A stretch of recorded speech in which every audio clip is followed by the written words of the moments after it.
the pavement ant, also known as the NPC ant. You know this guy. It's that tiny black ant you see at every barbecue, crawling across sidewalks or kitchen floor at 2 a.m. when you're going for a midnight snack. By the way, they usually appear in houses when people leave crumbs everywhere, so maybe eat at the table. These ants can be found almost everywhere in the world, except Antarctica. And I think it's pretty obvious why. There's nothing interesting about their bite. They simply bite you with their mandibles instead of stinging you. And while they technically do have venom, it's so weak your body probably won't even bother sending white blood cells there. That's how pathetic it is. And now we get to the important part. What does the bite actually feel like? Honestly, most of you probably don't even need to imagine it, because almost everyone has been bitten by one of these at least once as a kid while playing outside. So if a pavement ant bites you, you'll feel a tiny pinch, like someone lightly poked you with a slightly sharp pencil. Maybe it'll itch for about 10 seconds, and that's it.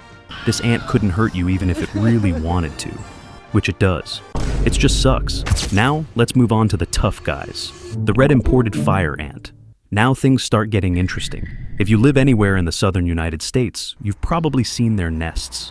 Those tiny dirt volcanoes in people's yards. And honestly, you can find these little volcanoes all over the world anywhere the climate is warm. These ants are harmless until you get too close to their nest. Because if you don't notice the tiny tickling sensation while one is crawling onto you, blame yourself. Fire ants don't just bite you. They latch onto your skin with their mandibles and then start stinging you. Multiple times, in circles. One ant can sting you 6 or 7 times before you even realize what's happening. But what does it feel like? Imagine someone pressing a burning cigarette against your skin for 3 full seconds, then pour alcohol directly on top of it, and continuing to pour it there for the next 60 minutes. That's how long the burning sensation lasts. But then the chemical burn kicks in, and white pustules start forming. Tiny swollen bumps filled with fluid. This happens because of the chemical composition of their venom. Oh right, forgot to mention they have venom. These tiny bumps itch badly. You'll want to scratch them until your skin tears open. Don't, because if you put bacteria there, it will only get worse. These things stay for about a week. You'll want to scratch yourself like a dog with fleas for the next 7 days. But if you accidentally stepped on an entire mound and stood there for more than 30 seconds, congratulations. Now you have hundreds of those stings all over your leg. But trust me, even 1,000 of these stings would still be better than a single sting from the creature waiting at the very end, the trap jaw ant. Now we're entering territory that's genuinely concerning. These lovely little creatures usually live in jungles. They love tropical climates and humidity. And you can also find them in the southern United States, especially Florida. But if you're from those regions, don't worry yet. I haven't told you about the bite. Maybe it's not that bad. Oh, this ant doesn't have a stinger, but if it bites you, fear alone won't be your only problem. The jaws of this ant close at 145 miles per hour. For comparison, that's faster than the fastest pitch ever thrown in MLB history. Now, imagine a pitch like that slamming directly into your exposed skin. Sounds painful already, right? Except, we're talking about a tiny ant with gigantic razor-sharp jaws. So, what happens when those jaws snap onto your skin? Imagine a mousetrap. Now, imagine putting your finger into it and letting it slam shut. That hurts, right? Well, the mousetrap closes in about 2 milliseconds. The jaws of this ant close in just 0.13 milliseconds. The pain is extremely sharp, and the skin around the bite can actually get sliced open. And right when you try to crush the ant, it uses the recoil from its own bite to launch itself away like an impulse grenade. Luckily for you, the pain only lasts about 10 minutes, because unlike the next psycho on our list, this one doesn't have venom. The jack jumper ant. If this ranking was an iceberg, we'd already be at the bottom. This tiny creature has killed more people through anaphylaxis than bees and wasps combined. Now try guessing where it comes from. And if you guessed England because the name is Jack, like Jack the Ripper, you'd be wrong. Because of course an ant this dangerous comes from Australia.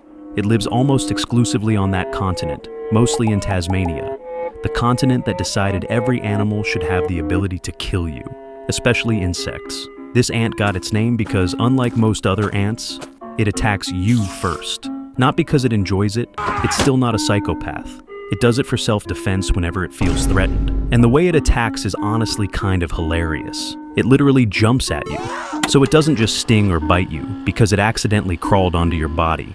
It sees you and actively launches itself in your direction. The mechanics are similar to a fire ant. First, it grabs onto your skin with its jaws, and then mercilessly stings you. Only once. But once is enough because its venom is about 5 times stronger.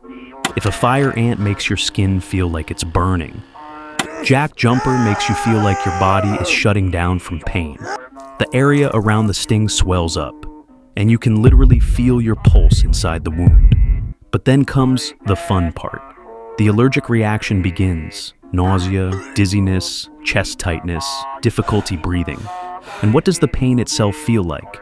Unbearable, like someone shoved a red-hot sewing needle directly into your muscle and left it burning inside you for an entire hour. After about an hour, the sharp pain fades into a deep throbbing ache for several more hours, followed by irritation that can last another 2 or 3 days. But if that was the bottom of the iceberg, the next ant is the bottom of the Mariana Trench, the bullet ant, the undisputed world champion of creatures that capable of making you regret being born.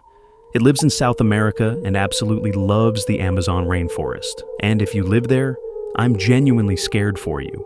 This ant earned its name because its sting literally feels like getting shot. And no, that is not an exaggeration.